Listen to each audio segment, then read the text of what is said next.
I still remember the exact moment my life took a turn I never saw coming. I had been divorced for years, struggling to find a way to make life feel normal again for my two daughters. I thought I was doing everything right, being present, loving, patient, but nothing could have prepared me for the day.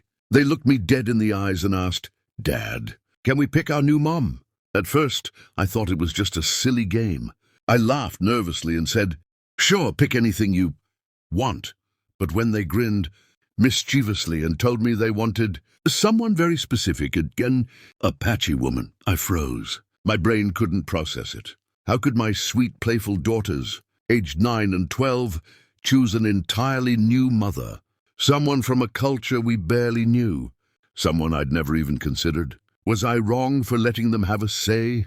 Or was this the best decision I could have made? I had no idea what I was stepping into.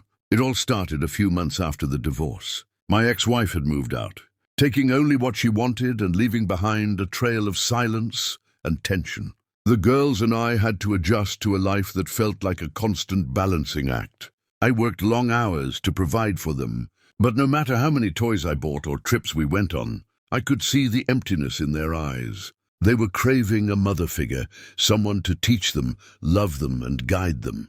I was trying, but I knew I could never fully replace the bond they had lost. One afternoon, while we were having ice cream in the living room, my daughters turned to me with an intensity that made my heart skip. "Dad, can we choose our new mom?"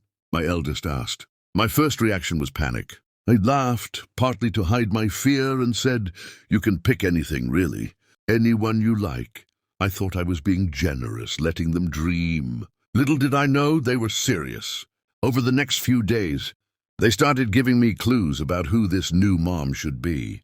At first, it was small things. Someone with long black hair, someone who loved nature, someone who could teach them new things. But then the details became bolder. "She has to be Apache," my youngest said matter-of-factly, as if it were the most obvious requirement in the world. I couldn't even respond.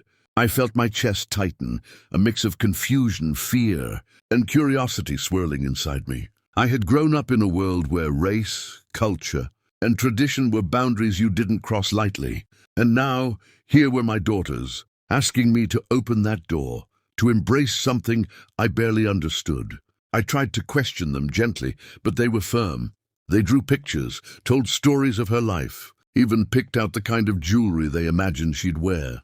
They were determined, and every time I tried to steer them toward someone more practical or normal, they shook their heads with conviction that left me speechless. So that's the situation I was in, and I had to make a choice. Before I tell you what happened next, I want you to pause and imagine this. You're a parent.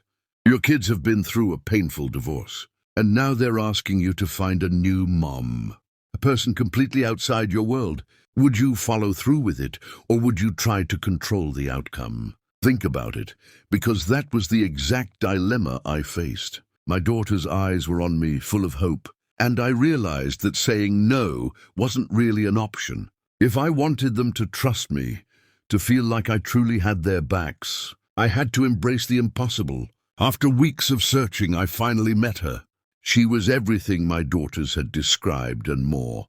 A graceful, strong woman with a quiet confidence and a warmth that immediately drew me in.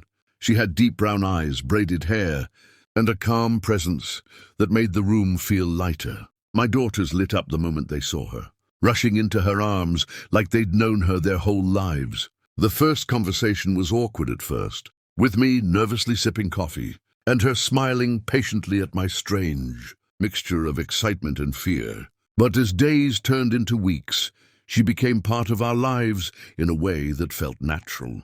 She taught the girls about Apache traditions, took them on hikes, and listened to their fears and dreams with unwavering attention. The most shocking part for me, she didn't try to replace me. She complimented me. Together, we became a team, navigating the challenges of blending families, cultures, and histories. My daughters thrived, and I realized that sometimes letting go of control is the bravest, most loving thing you can do. Looking back, I understand now that saying, "pick anything" wasn't just a joke. It was a moment of trust, a leap of faith, and an opportunity for all of us to grow in ways I couldn't have imagined. My daughters chose their happiness, and in the process, I found a family I never knew I needed. Life isn't about perfect plans. It's about embracing unexpected paths, even when they scare you. If you've ever faced a moment where the impossible became possible, you know exactly what I'm talking about. Like this video, if you are on my side, subscribe for more stories like this, and share your final thoughts on this whole mess in the comments section. I'll see you all in the next story.